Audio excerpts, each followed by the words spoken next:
这个减速反应很快啊！哇，这个车直接停车了，这个反应就更快了。大家看一下，它立刻就绕行了，真的1秒钟迟疑都没有啊！这个很牛逼。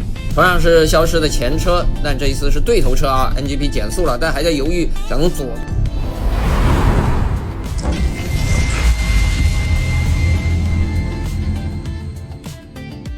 可能很多朋友对于小鹏智驾的 Max 版本都是只有那个双 Orin 版本的概念，对于单图灵的 Max 究竟是咋样，倒是没什么概念。我也是一样，今天我是第一次试驾这个单图灵的 Max， 是在这个2026款小鹏 Mona M03 上。究竟单图灵的 Max 和之前的 Max 在能力上会不会有不一样呢？这个真的是无解。官方口径肯定绝对是一样的，但不知道是不是我心理作用啊，我用起来怎么觉得它的灵敏程度好像要高那么一点，或者装逼一点的话术叫这个时延感觉更低一点。当然有可能是心理作用下面有几个例子，大家也可以一起来细抠一下看一下。这一段是去这个 Mona M03 拍摄地点过程中录的，因为之前那一段路啊，在广州大道上很规则的这种大马路没什么看头，所以我截取了后面这一段比较复杂的，期间还遇到一个相对极限需要人手接管的例子，大家看看单图灵的它的表现能力。前面这些大路口并线过红绿灯都没什么细节值得仔细看的，我们看看后面进入辅道这里就开始复杂了。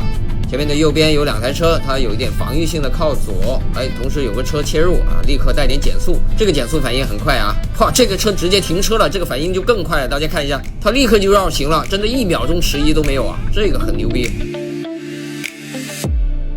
好，前面准备右拐进去了，这里路况会更复杂我们开进这个匝道这里3个车道目前我们还在左边的2个车道。这2个车道是左拐车道，但是导航路线我们一会儿需要直走，所以呢NGP 它是打算要切线到最右边的车道的。刚好要等红绿灯了，这个车龙没有动，所以没有切线成功停下来等了。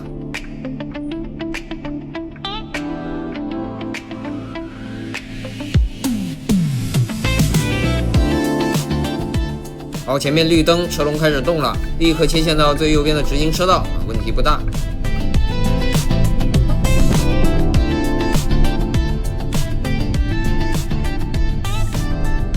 但前面这里就更混乱了无标线非常混乱，而且是双向行车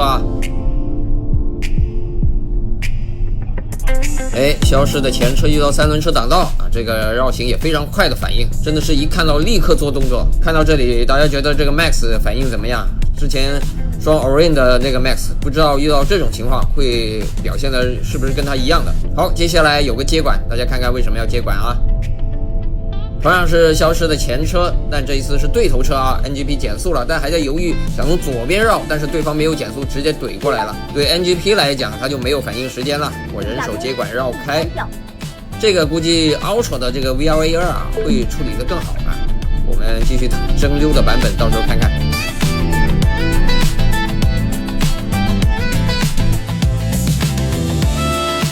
然后后面这些道路就更规则了，都是小菜一碟。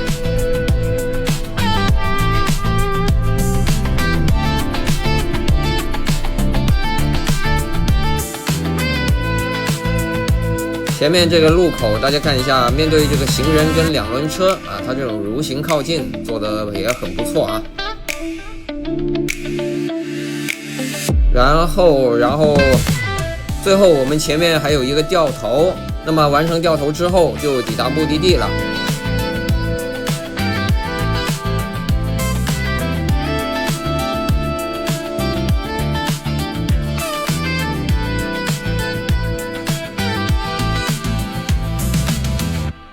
这整个过程那几个绕行确实是亮点，判断准确，而且反应很快在通畅的大马路上变道切线那些呢控速也都很不错。当然在用过 VLA2 之后总觉得现在这个 Max 它很多细节处理上还是会机械一点。后续单图灵的 VLA2 蒸馏的版本据说也会比这个 Orin 的版本可以更快出炉，那这个就很有盼头了，我们会继续关注。好，今天分享到这里，我们下次再见，拜拜。